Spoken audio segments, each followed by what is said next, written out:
সম্মানিত দেশবাসী ও মুক্তিকামী ছাত্র জনতা, শহীদের রক্তের বিনিময়ে ছাত্র নাগরিকের অভ্যুত্থানের মাধ্যমে আমরা যেই ফ্যাসিস্ট হাসিনার পতন ঘটিয়েছি এবং একটি নতুন বাংলাদেশের আকাঙ্ক্ষা করছি, তাকে নস্যাৎ করতে বিভিন্ন শক্তি ইতিমধ্যে তৎপর হয়েছে এবং নানা ধরনের ষড়যন্ত্র এবং পরিকল্পনা করা হচ্ছে।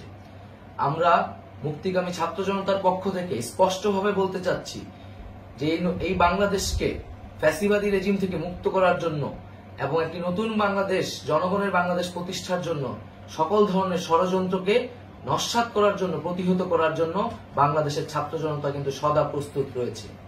আমরা দেখতে পাচ্ছি নানান জায়গায় লুটপাট, সহিংসতা এবং সাম্প্রদায়িক হামলার মতো ন্যাক্কারজনক ঘটনা ঘটছে।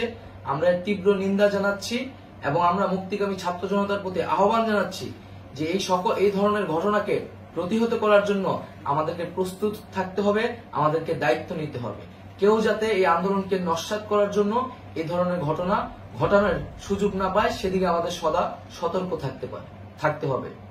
আমরা আরো দেখতে পাচ্ছি যে রাষ্ট্রপতি গতকাল বলেছিলেন যে অনতিবিলম্বে তিনি জাতীয় সংসদ বিলুপ্ত করবেন, কিন্তু আমরা এখনো দেখছি যে একটি অভ্যুত্থানের পরেও এই ফ্যাসিস্ট হাসিনার জাতীয় সংসদ রয়ে গেছে।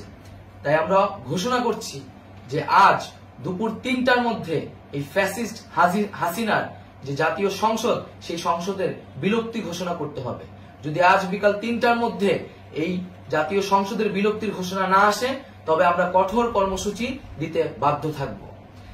এছাড়া বন্ধুগণ, সবার জন্য আমরা জানাচ্ছি যে আমাদের যে অন্তর্বর্তীকালীন সরকারের কথা আমরা বলেছি, সেই সরকারের প্রধান উপদেষ্টার নাম আমরা ইতিমধ্যে ঘোষণা করেছি এবং এই সরকারের অন্যান্য উপদেষ্টা সহ সামগ্রিক রূপরেখা আমাদের প্রস্তুত রয়েছে।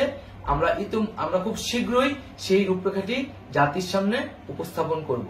আমরা বাংলাদেশে স্থিতিশীলতা চাচ্ছি, সমাজে ন্যায় বিচার চাচ্ছি, সেজন্য কার্যকর পদক্ষেপ নিতে হবে এবং তার প্রথম পদক্ষেপটি হতে হবে এই জাতীয় সংসদ ভেঙে দেওয়া।